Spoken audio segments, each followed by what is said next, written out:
Welcome back to another episode of the Post Patrol. I am your host, Gunner the Runner, along with Jules, Adam, and Ty. How are we doing today, fellas? Fantastic. Dandy. Spliffy. Is that a word for good? I don't know. Flippy is crazy. Spliffy? You mean spiffy?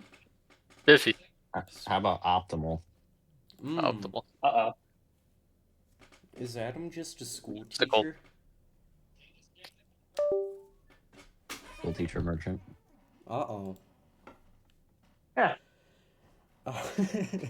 um. uh, Anyways, fellas, today let's just jump into the heavy stuff. Let's go into with the Lakers. The Lakers have been on fire in the month of March. Um, Ty, the question I pose to you. We'll start off with this one question first. Are the Lakers contenders? And if so, what makes them contenders? I think they're definitely contenders.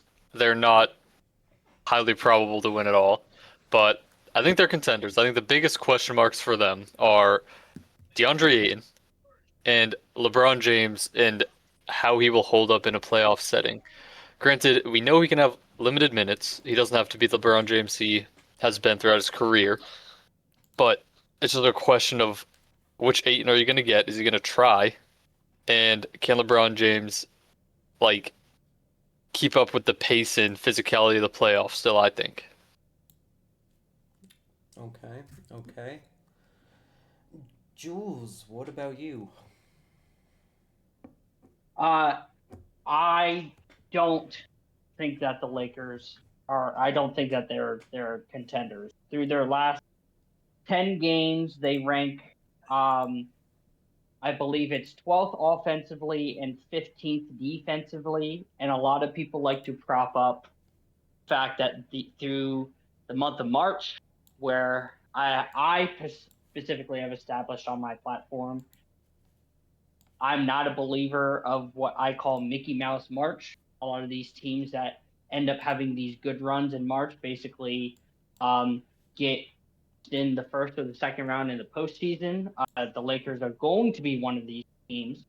And through their last 10 games, the only team that has been above them in offensive efficiency and defensive efficiency that they have beat is the Orlando Magic.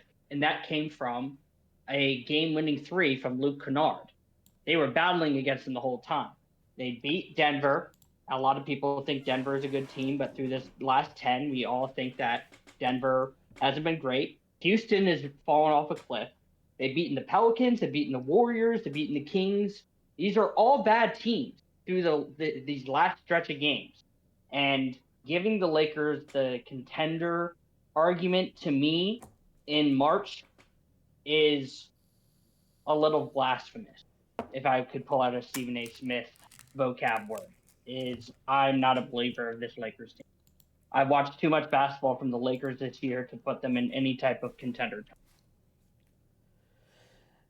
Adam, are the Los Angeles Lakers contenders in your eyes?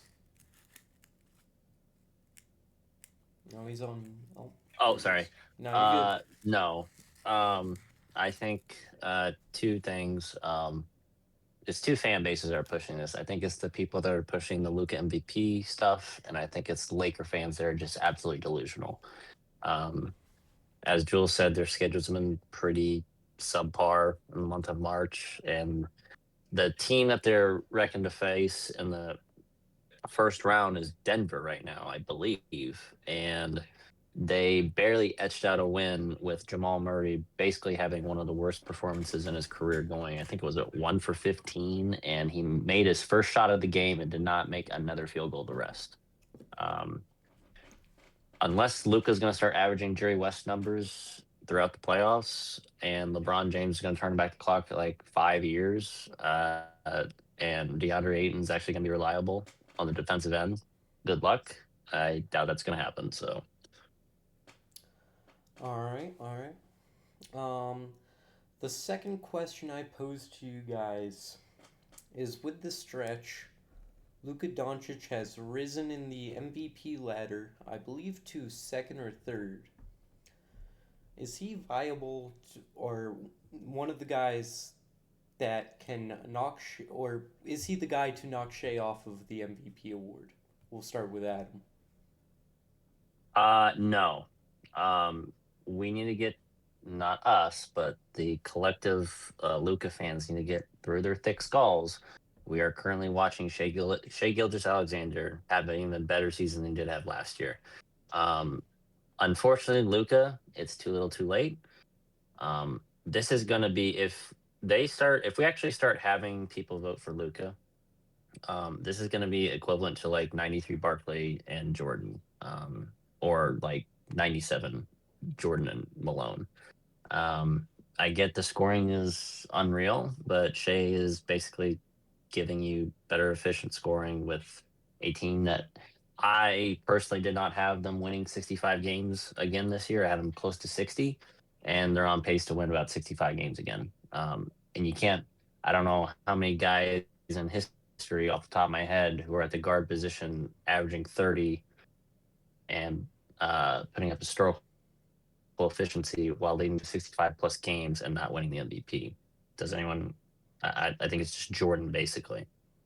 It's something like that, yeah. Yeah. So no. All right, Jules. Because I don't want to go on a rant because we have a limited time. No. No, go for it. Luka is go not. on that rant.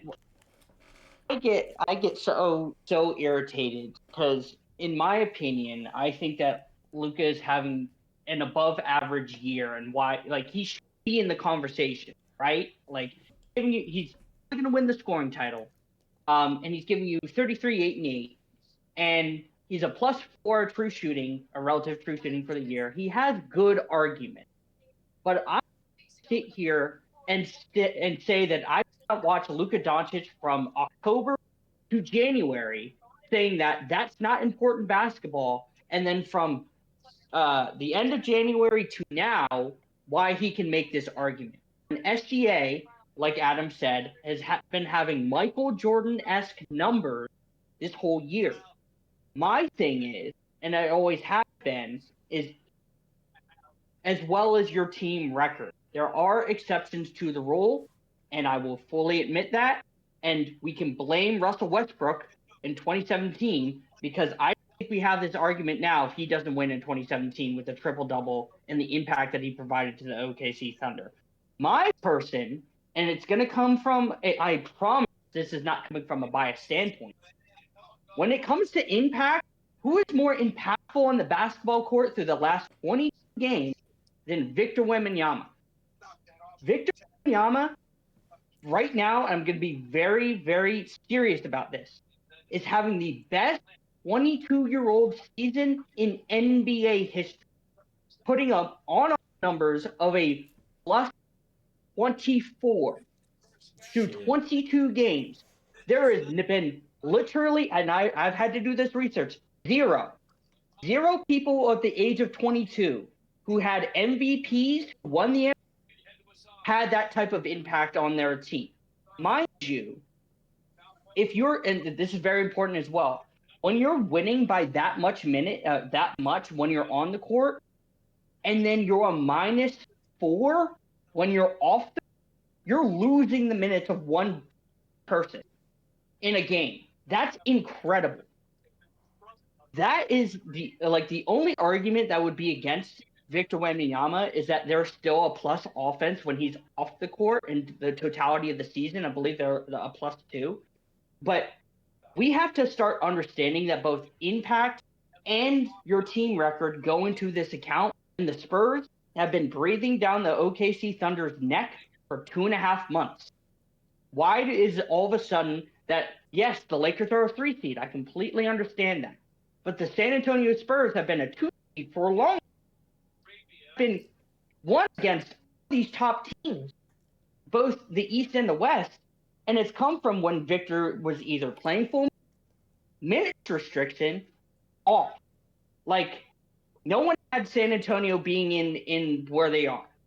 A lot of people have the Lakers as a top 4 seed, and the fact that Victor is getting slighted in this conversation genuinely angers me. He is the only other person I would have MVP this year is Victor Wembanyama. I will say I think it should go to Jay, and I used to say that SGA should be unanimous. I don't think it should be unanimous anymore. I think Victor should be stealing first place votes. Jay, me personally. That's my spiel. That's totally fair, Jules. Ty, what are your thoughts on the Luka MVP? Yeah, I definitely don't think Luka should be in the conversation.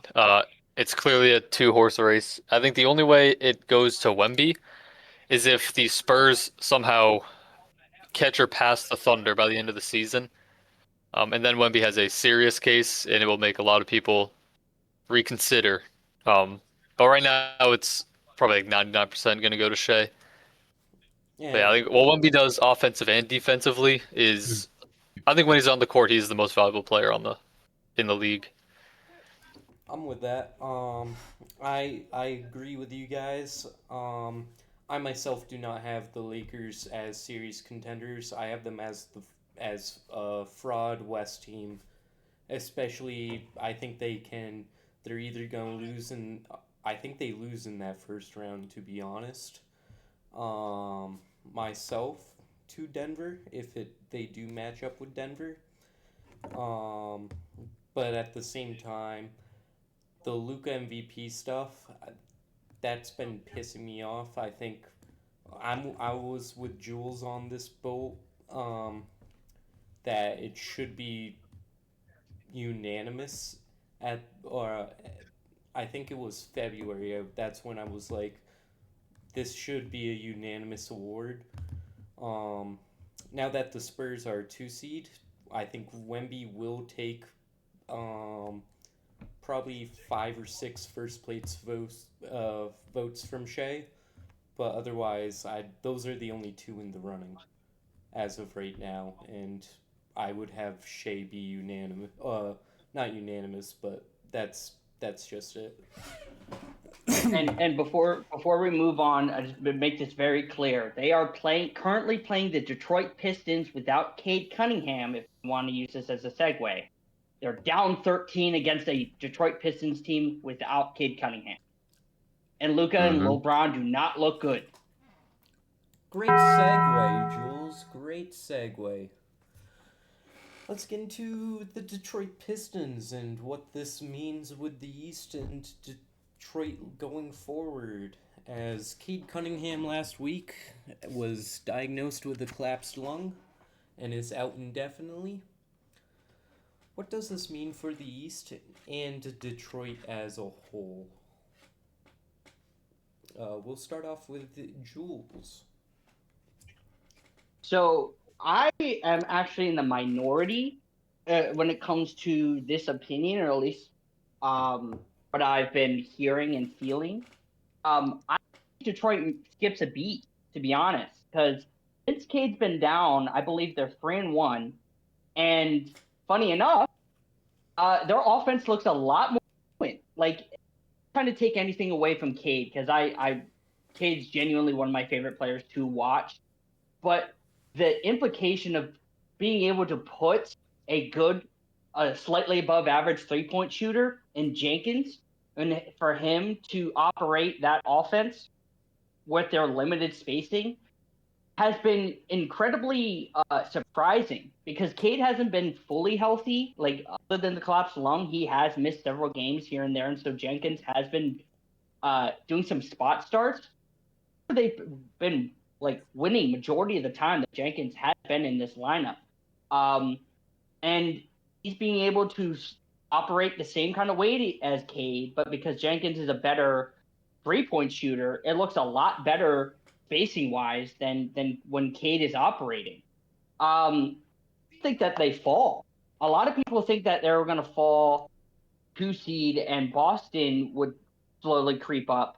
But after this past week and watching some Detroit games, I think they can. I think they can comfortably finish still as a 1 seed, and be able to stay afloat until Cade is back, and that is going to be very dangerous for Cade to be able to still work himself into that offense, and Jenkins be the primary guy, and Cade be more the secondary, and he can have somebody that we've been like. All Detroit fans and all fans of Cade have been yelling, get him a second ball handling shooter. Jenkins has been the guy the whole year, and I think he's proven that. So I think Detroit stays as that first seed, and I do think have less worries about Detroit getting in a playoff setting without Cade if Jenkins can be the secondary ball handler and creator for that team. All right. Ty, what about you? Yeah, I think they'll maintain the first seed throughout the rest of the regular season. They're 4.5 games ahead of the Celtics with about like 10, 11 games to play. It would take a pretty big swing for the Celtics to catch up. I do think we already know the East is wide open. And Cade going down just opens the door for all these other Eastern Conference teams even more, especially if they get matched up first on like a Hornets team or so. This just helps teams like the Celtics, Cavs, Knicks that would be looking to face off with the Pistons in the second round of the conference finals. I just don't see the Pistons without Cade Cunningham making it out of the East to the championship anymore. Let's impose this question real quick then. Sorry. Do the Pistons get first rounded? I think that depends on who they pull. If they're facing the Hornets, like if they're on like a click, then like you could see that without Cade, yeah. I think if they get the Heat, I still think the Pistons pretty easily handle that series. But then, yeah, looking at these bottom Eastern Conference teams, like you got the Magic, Heat, Sixers, and Hornets are looking to be the playing teams, or the Hawks and Raptors as well. I think the only like confidence series for the Pistons, at least in my eyes, is the Miami Heat. Yeah. And even this is my question. So usually his type of case is like 3 to 6 weeks. What's his stamina going to be like when coming back? Because collapsed lungs, I'm not a doctor, but I don't know how that, like if you're out for that period of time, I'm sure you're not, doing activities with your teams, practice, you're going to be rusty. So like if like the Hornets get them, do they get first seed even with Cade on the floor? That's. I think there's a good chance that Because he might not even be 100% for the first couple rounds. Mm-hmm. I think that's Sorry, Jules. Yeah, I think that's a fair question. In all honesty, I think this is gonna be good because and what I mean by that, like it's a weird phrasing, but I think they could probably avoid Charlotte because at Charlotte's schedule they have Sacramento, they might lose to New York, but then they have Philly and then Boston, so they can go 2-2, right? Yep. Brooklyn, Phoenix, Indiana, Mini, Boston again, Detroit, and New York. So there might be a couple games where Charlotte can steal some and obviously blow out the bad teams that are in there. I think that Charlotte's going to probably be a 6 because they're 2.5 games back from being a 6 seed as of right now. If Charlotte becomes a legitimate playoff team and they're facing like a Miami or Atlanta, Philly, have no worries about Detroit getting out of the first round, and Cade can be 100% in the second round because depending on the then matchups, maybe Charlotte doesn't win against the Knicks or a Raptors beat the there's a lot of stuff There's that happens a lot of different possibilities. Yeah, I think Detroit it can be safe. Where we start to worry is obviously how long this injury is going to happen and what is he going to look like. And I'm definitely with that boat. But in terms of Detroit not being able to have the role players around him, I think this is going to prove that Detroit is a good enough team to get out of the second round, if people start to step up, our eyes are gonna be on Jenkins, our eyes are gonna be on Tobias Harris, our eyes are gonna be on Duran. Can they be self-sufficient enough to win a series without Cade? Because I don't think Cade's gonna play in that first round. They can if they go up against a Magic team or a Philly or an Atlanta. It's just going to depend on, okay, do they face a Knicks team that they lost against last year, or do they face a Cavs team that's been very underrated, or like something like that. So I can see the end goal, but I think now we get to see what these role players are really made of, and they've been impressing me when Cade has been off the. Alright. I'm with that. I think that Detroit's fine for that first round without Cade. It's where the second round that I'm worried about with Detroit, if anything. I mean, we're hearing it right now. The people that are against Cade Cunningham are already saying they won't be able to use this year's playoffs against Cade really because of the collapsed lung, which I think's just dumb in general to just go Right. against a guy. But moving on, fellas. Cade has played 60 games so far this season, so he's practically been disqualified for all end of season awards, which is just It's brutal for him. Very upsetting. Yeah, Very Very, upsetting. time to get rid of this rule. agreed. Thank you. Thank you's crazy. No, you're not wrong though, I don't Jules. feel I'm about with this you. rule. We've been on it.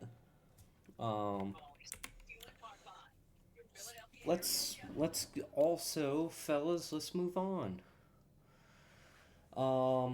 We have the Thunder Wizards brawl. How do we feel about that brawl? And was this the first time the Wizards have looked competitive all season? Okay, first question. I did not watch the Wizards game, so what exactly led to the brawl? So there was a driving layup, I believe in third or fourth quarter, and It was the third. It was earlier in the second half, I thought. Yeah, I know it was in the second half, and basically, Justin Champagnie, brother of Julian Champagnie, basically got up and started like it's like kind of a hard foul. Like I wouldn't classify it as such, but he laughed at like the OKC Thunder defense collapsed, got hit hard, and then he basically got pushed. Asian Duke Dennis pushed him a couple times, and then Justin Champagnie started going ham against the OKC roster. 1v3. And OKC just it was Jeez. it was Asian Duke Dennis. If people don't know who that is, it's Jay Will, the other Jay Will. I believe it was Isaiah Joe and Carson Wallace who got ejected. I believe it was Carson, yeah. And it was more of just like a pushing, shoving match. So it wasn't anything substantial. Like a Charlotte Detroit brawl, was it? Yeah, there was no real fist being thrown, but the Wizards, to answer the question, actually looking decent through like 3/4 of games after All-Star break, once they got Trey and AD, and mind you, Trey's played limited games and AD is out for the season. It's more of they're battling because how they like to operate is just fast paced, shoot a lot of threes. And in the fourth quarter, because they're just a piss poor defense, they just blow leads in the fourth. But Wizards they look okay. Like I think their young talent is there. and I'm happy for them. But because they are a young, inexperienced team, that's why you get to see these fourth quarter leads blown. But it's very weird because this is the second time in 6 weeks that something out of Washington for people being ejected has happened. So it shows that they have life. Like, they're a bad team, but this shows that It's promising for the we're future. right, because people forget Trae Young got ejected from a game before even playing a minute in the jersey, and he was backing up his young guy. And again, I'm not a Trae Young fan whatsoever, but that shows some promise if some vet is going to bat for you off the bench. So I have no problem with it. I think the Wizards are just a young team that need probably a coaching change. I'm not the biggest fan of Brian Keefe, but there's something there. Like, again, I think that they could be a play-in team next year. There's something there, but I just don't think that they are going to be anything substantial in the East. All right. Ty, what about you? Yeah, the Wizards have obviously looked abysmal this year, but it's like you can't look too deep into that because the goal of some of these teams, the Nets, Wizards, Pacers, is to lose. Like, they want to lose this year. They want a good draft pick in this class. And I think moving forward, the Wizards definitely have some promise. Trae Young and Anthony Davis are proven stars in the league when healthy. Alex Sarr, good young piece. They'll get another good young piece in the draft. And yeah, moving forward, there's definitely hope. They're not in a situation like the Clippers or anything like that. They definitely could be a playoff team next year or a play-in team. So I wouldn't be too concerned if I was a Wizards fan. I just think it's funny how the Wizards care that much and go to fight OKC, but they couldn't double team Bam. Oh. It's messed up. Maybe that's a credit to Bam. Uh-oh. Maybe he's just that good. Yeah. Shit. Breaking news real quick. LeBron James has 0 points at halftime for the Lakers. For the third time ever in his career, he's got 0 points at halftime. Just a heads up. LaWash James.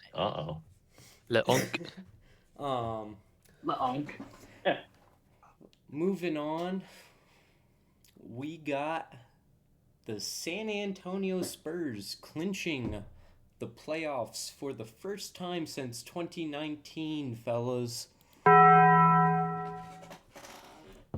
Let's go. How do we feel about the Spurs heading into the playoffs as the 2 seed? How do we feel?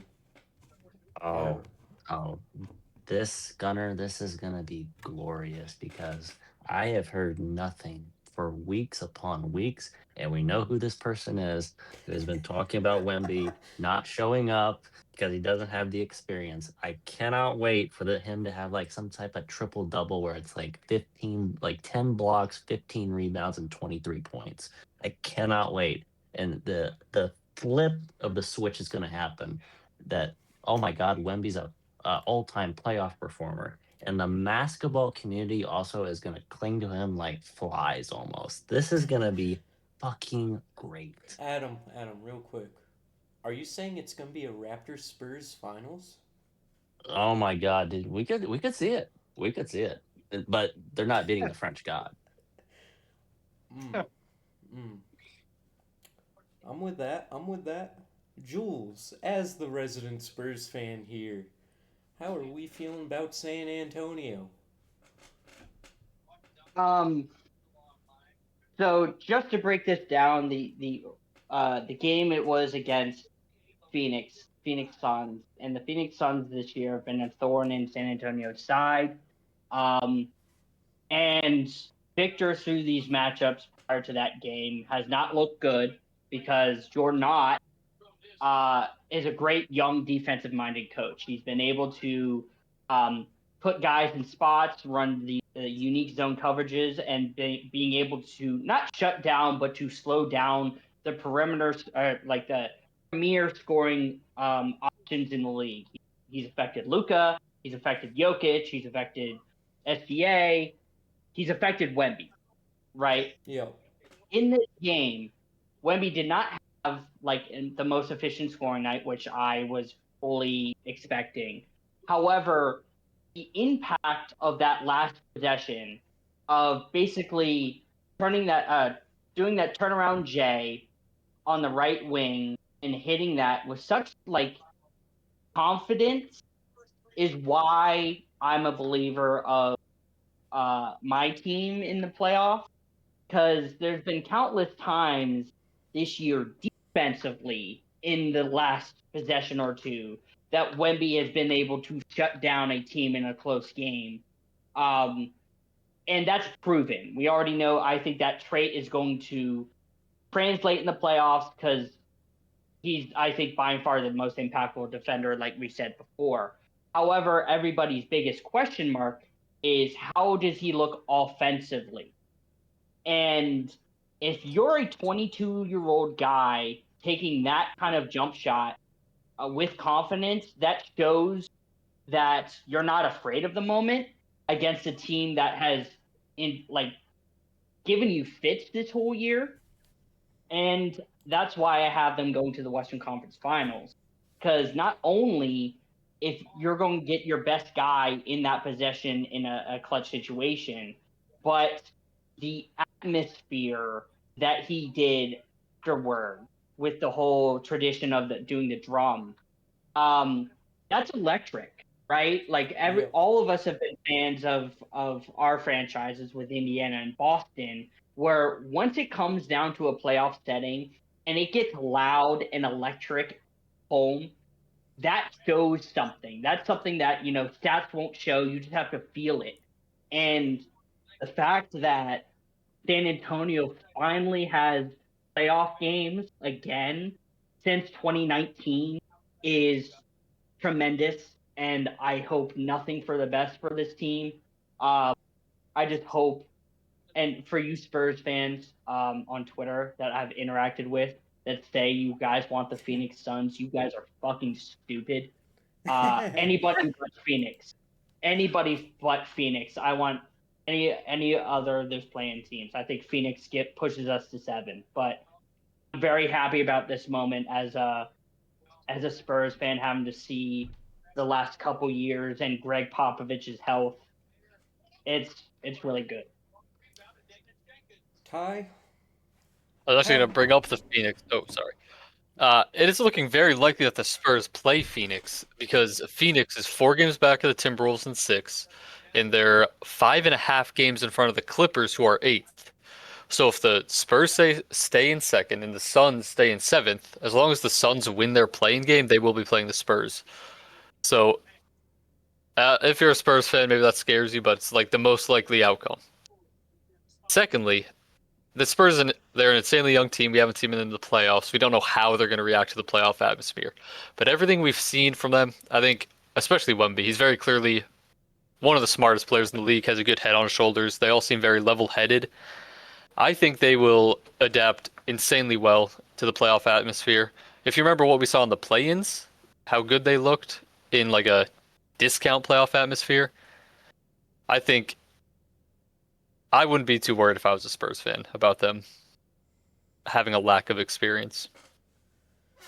I'm not a big experience guy. I think it matters in certain situations. But at the same time, I personally think heading into the playoffs, I think I have the Spurs going to the conference finals. If not, they're, to me, at least a second round exit. That's it. All depends on where fucking Denver ends up for me. Otherwise, I can definitely see the Spurs going all the way. I don't think that's out of the question. But I think the minimum they are is a second round exit. I don't think they lose to in the first round, even if it's Phoenix. I think me and Jules talked about this a few days ago. There has been a history of teams and players that have this type of talent who go on deep playoff runs very young in their careers. Orlando in '95, the Thunder in Agreed. 12, Kareem in '71. I mean, when you have an all-time great talent like Wemby, you always have a shot. I'm with that. And to double down on that, like Adam said that perfectly. A lot of people go off of experience because of a lot of these teams all time don't have a generational player. And that's not a knock on anything, but it's like you can see, these not random teams, but like Detroit through the aughts always made the Eastern Conference Finals, obviously won a finals in '04, but they weren't able to get over the hump consistently because either you can make the excuse the East was weak, or they didn't generally have a generational talent. They had great players and a great coach, but they didn't have the talent. LeBron, on the other hand, in '07, after making the playoffs, made a finals run. Obviously lost, but made a finals run. Right? Kareem coming into a new franchise, immediately won a final. Michael Jordan, I know, made the playoff. However, really, you don't start establishing Michael Jordan as like the guy, a legitimate threat, until about '89. And okay, you lose to Detroit, but Scotty gets underneath him, and they make a finals run. All these type of players and talents back up that claim. When you have a generational talent, you should always be in the picture, regardless of your age. Like, you can't deny Jordan, LeBron, Green, Bill Russell, all these kind of guys immediately make an impact on the team because they are winning players. Victor Wembanyama, just like SGA, because SGA is an all-time player, all-time scorer, with limited sample size in the playoff, can make these type of runs. And the fact that we're just saying, well, the Spurs are inexperienced as a totality of a team, I think is a very lazy argument, in my opinion. No. That's just a joke. Because yeah, the generational talent is there for San Antonio to make the deep playoff run, just in general. So, let's get into the all-time talk, fellas. Today's all-time talk is on the impact of total records. As two records were or not records, but the first one, Kevin Durant breaks Michael Jordan's not breaks, but passes Michael Jordan for 5th all time in scoring. That just happened, and LeBron James has now the all-time games played record. What does this mean for a player's legacy?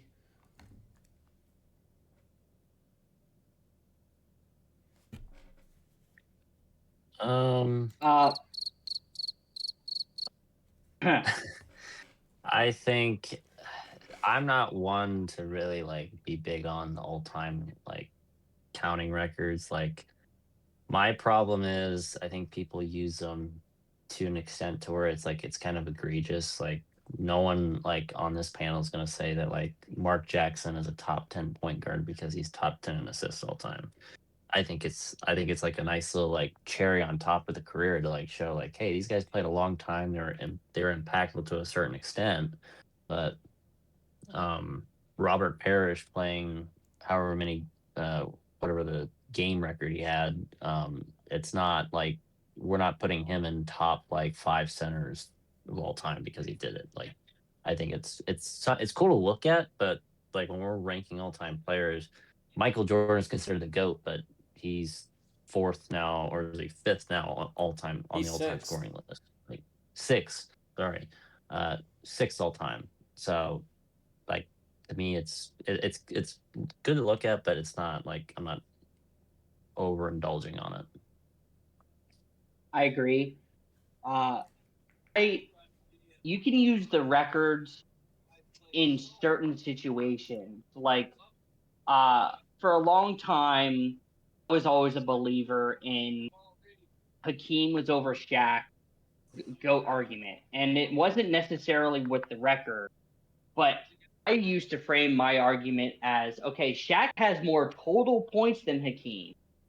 But if you go look at regular season, he has more rebounds, blocks, and steals than Shaquille O'Neal. That to me moves me a lot. Not just because he has more total stats, but okay, if I have 5 out of these 6 ways of arguments and I have less of an impactful longevity career than you do, then Hakeem had the argument, and that I changed my stance on that recently. But the people that are going to say, well, I do think LeBron has the greatest longevity all time, and now he has the games record that solidified. You have to put context to some of these records all time. Now with KD and Jordan, that is very interesting. Talking to Gunnar prior to this, is that I think a lot of people have MJ and KD as 2 of the greatest scorers of all time because of the volume of what Michael Jordan was able to do consistently. That puts him in the conversation. But KD, with the efficiency, doing breaking or passing Michael Jordan on 2,000 less shots is what a lot of KD fans use to say why he's the GOAT scorer. And you can frame your arguments like that, and that's completely fine. But just to say that now, KD is a better scorer than Jordan because he passed him, by that logic, Karl Malone's a better scorer than KD because he has more total points. And we, again, collectively on the panel, I don't think any of us would say that. But we just have to use these records in context within a frame argument. But all in all, congrats to KD for passing Michael Jordan, and congrats to LeBron James for passing Robert Parrish. Ty? Yeah, I didn't have anything too different to add from what Adam and Jules did, but I did want to ask, would you prefer, like all-time talks, a player who scored 40 points a game for 10 seasons, or a player who scored 30 points a game for 20? Because a lot of the It's going to depend on what they're doing with that right, scoring, because doing that like at blank value, you're going to take the 40, but then if you start adding the 30 point per game guy is winning on average like 57 games a year, and he's got 3 chips. We can go into it like this. Wilt Chamberlain, for the first 4 or 5 years, right? He's averaging around 40 points a game, getting 50 points a game. What does that lead to? Is he being selfish with it? Yep, not much. No. So when he scored Gunnar, if I'm correct, when he scored the 50, didn't they miss the playoffs? No, that's the 40 the year after. That's 40 the year after. Yeah, it's okay. 40. Yeah, so it's like. And I think you make a great point with that. That's why I'm very low in Malone, or Karl Malone, because he's giving you 29-30 for basically his whole prime. But what does that lead to, right? A whole bunch of first-round exits, a whole bunch of series where he's dropping. There's a whole bunch of stuff where, okay, he finally makes the finals, but, he loses and stuff like that. So, cool, you can be statistically a better player than somebody else. I'll reference this is, some person was trying to argue Karl Malone is greater than Tim Duncan. And we all know who that was. He used the totality stat, and that's completely fine. Statistically, that's fine to use. Or people who argue for Russell Westbrook, statistically the greatest point guard ever because of he now ranks basically within the top 5 of every statistical category as a point guard. What does that lead to, right? So if you can have the stats behind you, that's all well and said and done. But what does that do? Can you be a champion out of that? Can you be the best player on a title team on that? That kind of stuff where we start to evaluate the players and their legacies and that kind of stuff. I Yeah, think a guy go. perfect for this description is Adrian Dantley.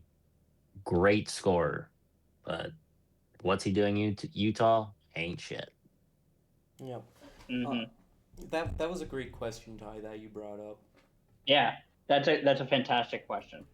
I think to answer the original question of how can it be used in all time talks, I think it can be used as like a complement to career success in winning and as to show what type of how you impacted winning, but it shouldn't be used as a substitute for winning. You know what I mean? Yeah, and like Yeah. LeBron Yep. James with the scoring record, that's not the first thing most people point to Right. with his goat debate. No one was. I mean, people were bringing it up with Kareem before, but they weren't using it as the end all be all with Kareem. Right.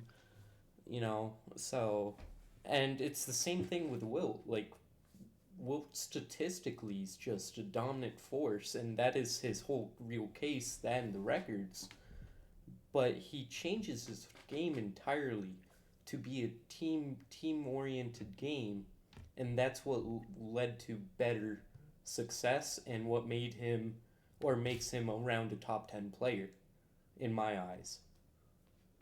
Hmm. And you So can even make that argument for Wilt later in his career in 72 and 73 when yeah, he's still top 5 in MVP. He's giving you 18 points and 20 rebounds and 6 assists. Like that is like I think more impactful because that Laker team that had the 33 win game streak, he's becoming more impactful defensively, rebounding wise, being a team player. That's why they win 33 games. That's why they go and win the title. Because he's like, okay, I don't need to go and score all these points anymore. Let me be a defensive anchor for this team. And that's where I evaluate Wilt is that I think he's way better defensively than he is offensively. And a lot of people like get flabbergasted at that phrase because like how can he be better defensively when he's averaging 50? It's like I think his impact is way better defensively. Like Wilt Chamberlain, I think is an easy top 5 defender ever because he is one of only 4 players ever to be able to anchor a really good defense for 10 plus years. And he's a freak athlete and all this kind of stuff.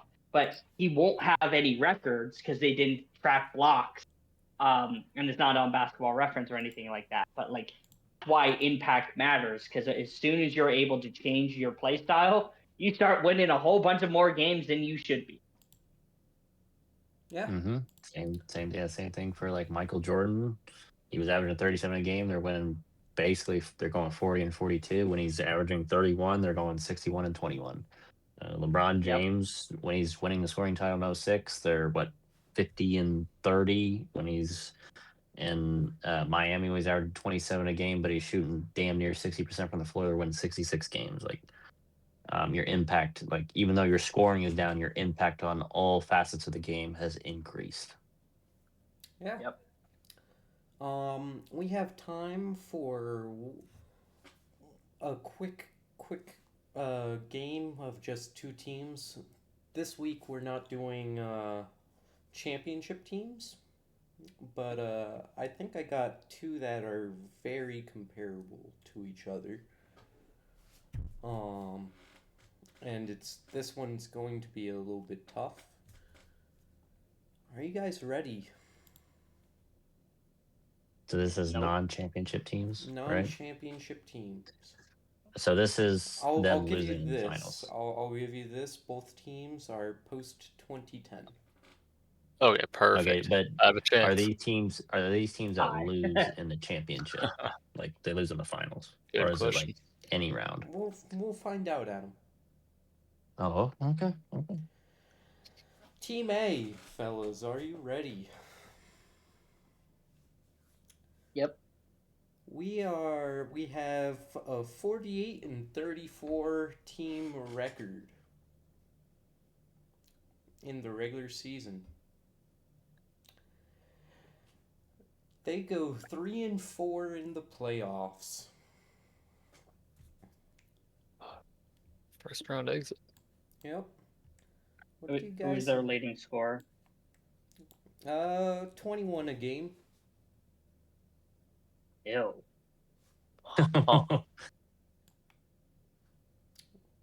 Would you like efficiencies? Yeah, go ahead. Their leading scorers giving 21 on 43% from the field and 37% from three.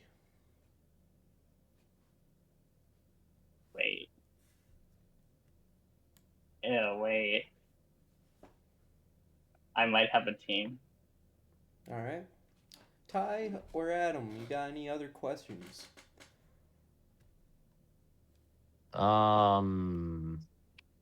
What seed were they?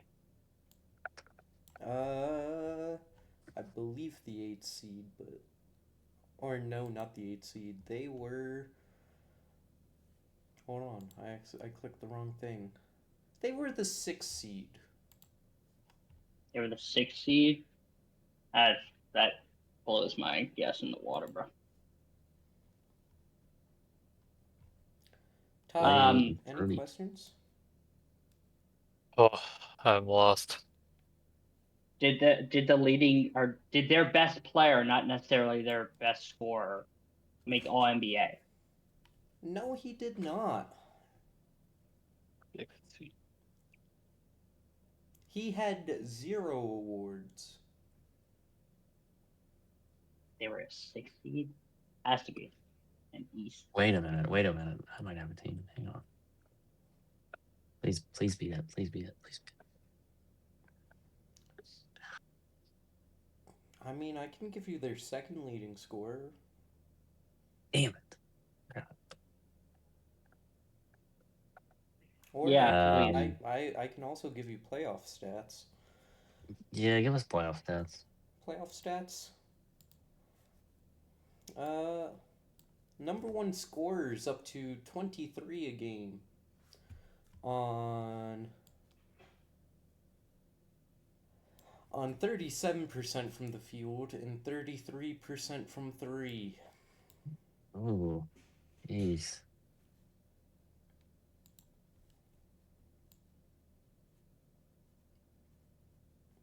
And Jules, you wanted their second leading scorer for regular season? Yeah. He's giving you Please. 15 points a game.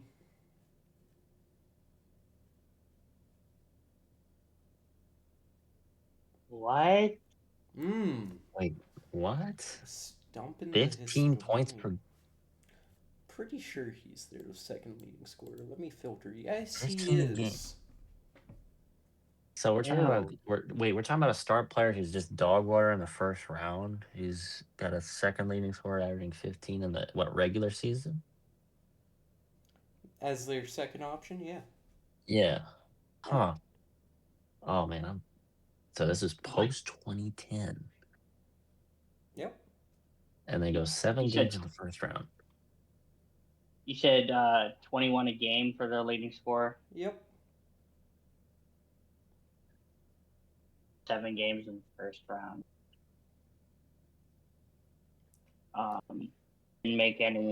Didn't have any awards. No awards. No awards on this team at all. For anyone. I'll give you this. They had a guy place 7th in 6 Man of the Year.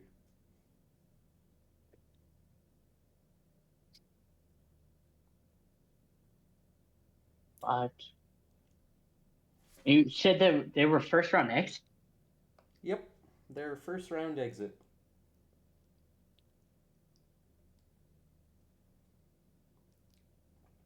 The fuck? They're lying to me. I am not lying to you. There was 2. Bro, what the fuck? Ty, there's a great question you should be asking me. Me? Yeah. It's a Boston team. Nah, not necessarily a Boston team.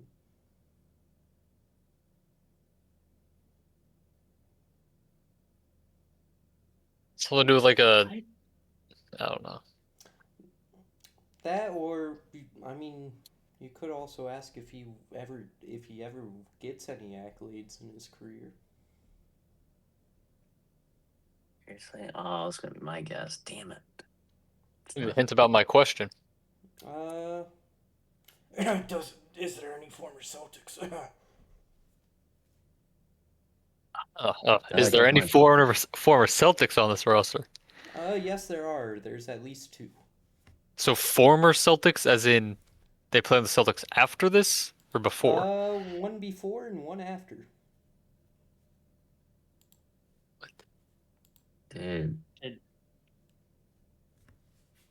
You said they were 3-4 in the Yep. postseason? Yep. Dog, you're capping, dog. There's no way. I've narrowed this down to like 6 teams. There's no way they're getting 2-7 in the first round. What the hell? I'm going crazy. They get to 7. Are you allowed to use Google and look things up? My one guess is gone. Damn it. I mean, if you want, Ty. Actually, what? Hold on. What conference is it in? East. Hold on. See, that's where I was initially. Yeah. Would you like their star players game 7? This is a pretty good game 7. Sure. 37 points. 47% from the field and 50% from 3. Wait. This is this. Wait. What? Say that again? What? Wait. Hold on. Oh my god. It's this team. Wait, okay. Oh my god, bro. Say that stat line again, Gunner. 37 Wait. points, 47% from the field, and 50%. You are diabolical. I am diabolical. I totally forgot this game 7. Oh my god. It's a great game 7. It's a fantastic game 7. Yep. Do you guys want to move on? Wait. You said game 7 it was what? I'm sorry? 37 points, 47% from the field, 50% from 3. Wait, no. Now this team. Are you sure that was game 7? Yeah, I'm pretty positive. I can go back. Oh no, that was game 6. My bad.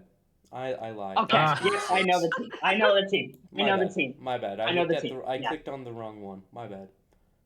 Game 7's horrendous by this guy. Yeah, I was gonna say, I'm like, I remember this game 6 very well. I don't think game 7 was good. No, game 7 was horrendous. I had the wrong game pulled up. My bad. That's on me. Game 7 is 9 But he points. pushed it to 7. Yes, he does push it to 7. Game 7's actually 9 points.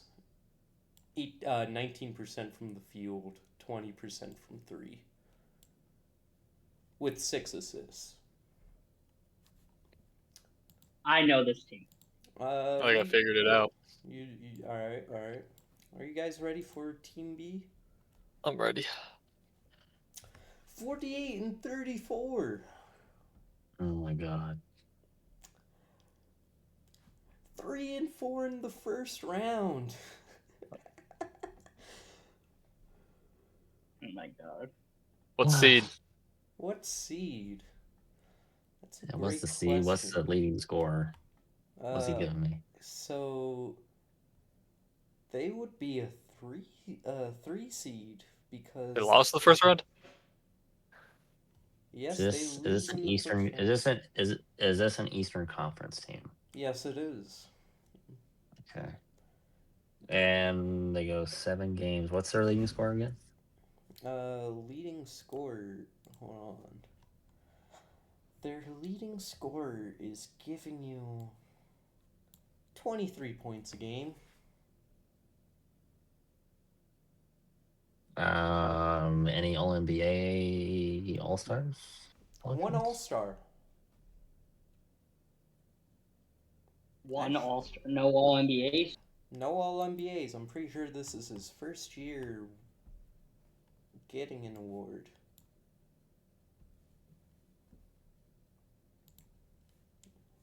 It is his first year getting an award.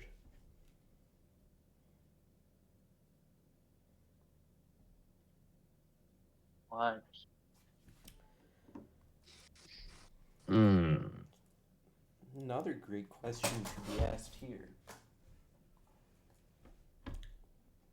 Any former Celtics? Not what I was going in with, but there is at least one. I'd have Hmm. to go through and look at a good amount of players. But there is one former Celtic.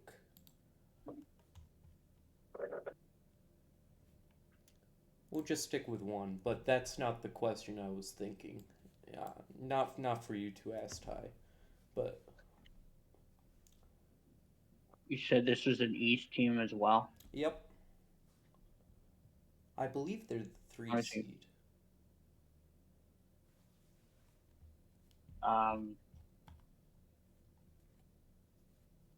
It's an all-star. Let me just double check the year real quick.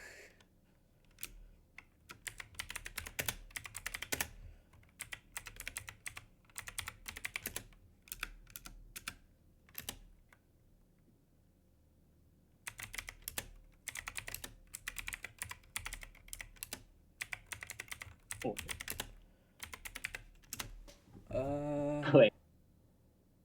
So this does follow division rules. Oh, so that narrows down the years as well.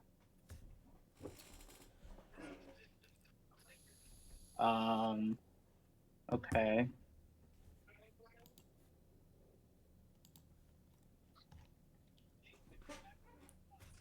Is there any all defensive guys on this team? No all defensive guys. Maybe. I don't think any of them were ever in all defensive. Ever in their career. I could be wrong though.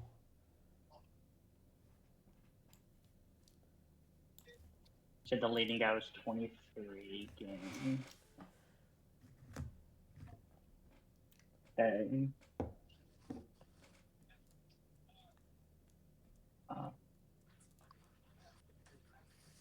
Shit. You said what? What was the record again? 48 Yep. wins? 48 and 34.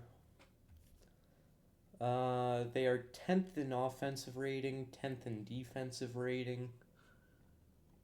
Oh, that's fucking Damn it! mid. There goes my fucking picks.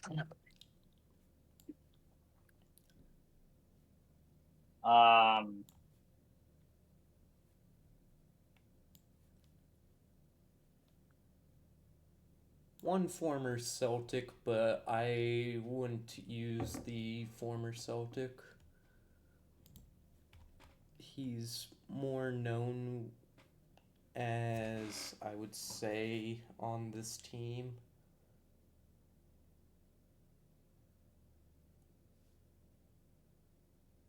And he's just a role player in general. I don't know. What's their second best player giving you? What's their second best player's name? Name? I'm not giving you name, but Damn. I'll He tell you tried. his I give stat him line. credit. Worth a shot. Second best player is giving you 18 a game with seven assists on Like an average point guard. 42 and 38 splits. Is anyone like considered like an MVP worthy candidate on this team? Let me check if he technically gets as high as 8th in MVP one year.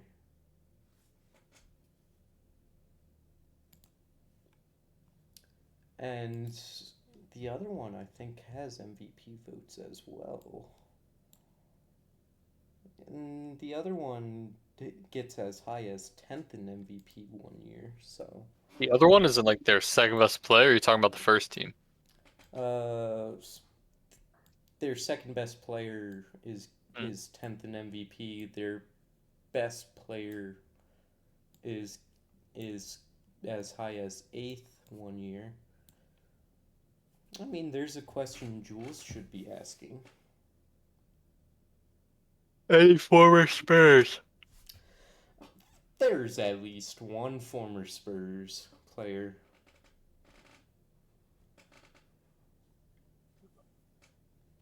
Wait, so they're 10th and 10th Yep. in offense and defensive rating, and what's their leading scorer again? 23 a game on 43% from the field. 30% Or is he? from Are they, the, are you rounding up? or with these 31. numbers? Yeah, I'm rounding. I'm rounding.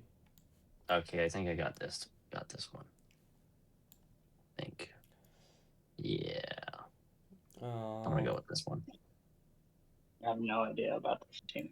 I got an idea. I have no idea the first team though. So